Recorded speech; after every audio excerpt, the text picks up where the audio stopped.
We are going to talk about some technical aspects now of digital giving that will help you be successful, as well as begin to talk about process changes that will enhance your success.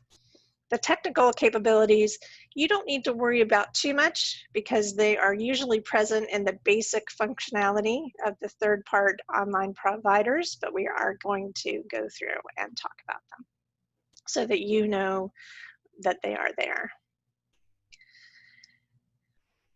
So as you are looking at the platforms, mostly you want to find a platform that works for you, for your congregation. It might not be the one that works for my congregation or the one down the street from you.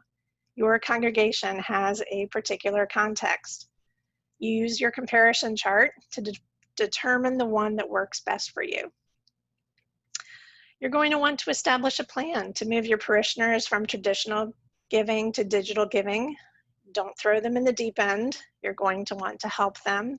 You're going to want to use all of your tools here, generational tools, ways in which to talk to different people and your gender and male and female conversation tools here too, okay?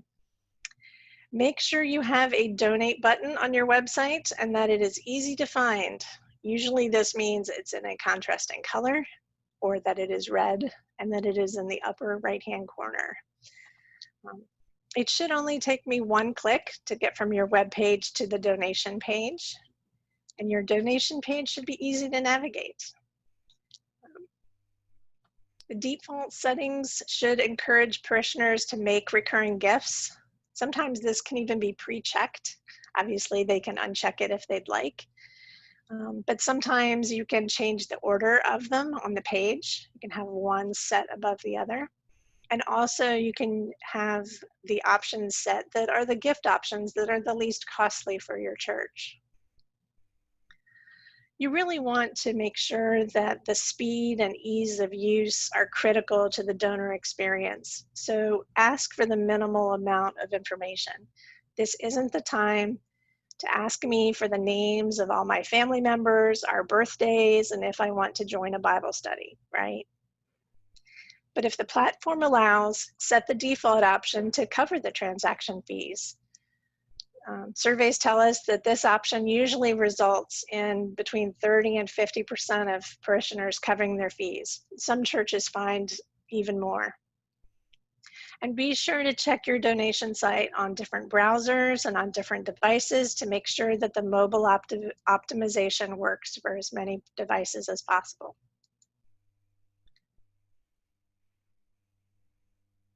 These processes that we're going to talk about are similar to all giving, and they will continue to enhance your digital giving methods as well. You will want to create a platform that is as specific to your context as possible. Your donation page should look as much like your website as possible. It should create a sense of comfort and trust using similar colors and branding and a logo. You want to be responsive to people and their gifts. We've included information in the resources, like I said, but it's important to include here. Digital giving platforms have a gift confirmation email. You should customize it. Make sure it says thank you. You might even think about changing it periodically in order to keep up to date and respond to people. I would suggest creating a gratitude plan. Can I jump in here really quickly with that? Sure. I recently did set up with Eventbrite, and with the Eventbrite event, we were able to set up a donation place. And I know with Eventbrite in particular, you get an auto response that it's gone through, but you also have the option to send an additional response that contains information. So be sure that the auto response that they get on the page, on the website itself, make sure you customize that, as well as set up an additional auto response email. So there's two things to set up when you're doing some of these. You've got the website once it clicks through and the transaction processes, the web page itself says it's done. And then you can also set up something to go into their inbox. And with the thing that goes into their inbox, make sure that you include a link that allows them to take a deeper step into your organization. If there's something special that's going on, but you think that that person might not know about it, say, and also check out this opportunity to attend the virtual concert or something like that. So it's also a place to click through. So just remember, with the website, with the website giving, there are 2 thank yous to set up. Sorry. Yep, exactly. So your confirmation email should not be the last thing they hear from you. The virtual cycle in fundraising is ask, thank, report, and then you can ask again. When I went through and did the resource page for us to post, I used the gratitude plan that I have for people who give to the diocese for an unrestricted gift.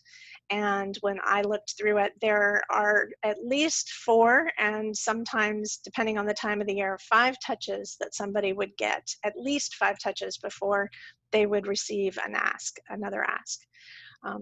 But you also want to make sure that you tell your donors how their gifts make a difference. You want to ask them to sign up for something, maybe. You maybe want to send them something. I have that information in the resource page, because sending them something and asking them to sign up, those are 2 very important aspects, because it's about engagement. But you also want to make a plan for how to reach out to new donors, new pledgers.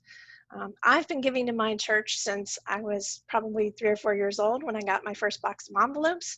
I should be acknowledged and thanked, but I don't need the same tending that someone who is a new giver or a new Christian or who is new to my church or newer in their faith journey. These are precious moments, and that needs intentional stewardship by different people throughout the congregation. I promise you, it's not going to be hard, but if you are intentional about these relationships, you will see them bloom. And as I've said, I've included this information on building a gratitude plan in the resources. And I'm also glad to speak about this in our office hours. We would love to have this conversation more deeply. And you're also going to want to continue to engage with folks where they are, to disciple them through their journey and educate them on the wonders of what a full life in stewardship and giving has given you. And now, before we look at the individual platforms, there is one more thing to consider. Your staff and your congregation are going to have a different perspective on this transition. For staff, this is going to be a little transactional. It is going to be, their questions are going to be, what is my login? How long is it going to take to set up? But once the setup is done for them, it's going to be great. It should make things easier and quicker and simpler. For parishioners in your congregation, this is going to be transformational. It's a culture shift. Some of them might take to it right away. Some of them might not, and you will need to go slowly. You need to find a platform that has the capabilities you need and the convenience it takes to get people to use it. You will need to go gently with both your staff and your parishioners, and have them be gentle with one another, because they're probably not having the same experience. So start with your needs, and then choose the tool to meet them. This is where your comparison grid will be very helpful. Get demonstrations on the platforms you're considering. Who should be involved in this team? I would be sure to include your financial administrator or treasurer and your clergy, and also include somebody who's an early adopter and maybe somebody who isn't. I think both perspectives are equally valuable. I think that, yeah? Sorry, no, go ahead. Yeah. No, go ahead. I'm getting things pulled up with all the different screens. Yeah. Sorry. So it's not a huge surprise here that 75% of millennials express a preference for electronic giving, but 36% also tithe. They give 10% of their income to the church.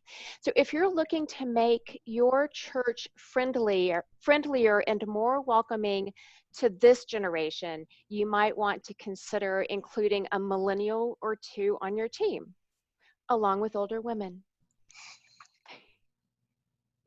My mom would be good at this, actually. I'm going to talk with your mom. The end goal here really is simplicity for folks who will be using the platform. And I've said this before, but I will say it now and I will say it again. The goal is to find a platform that works best for you. And it might not be the cheapest, but it will be the one that has the features that meets your needs. You're looking to improve the giving experience for parishioners, and we want them to express their generosity and meet their need to give while creating an opportunity for your church to have clear and steady cash flow.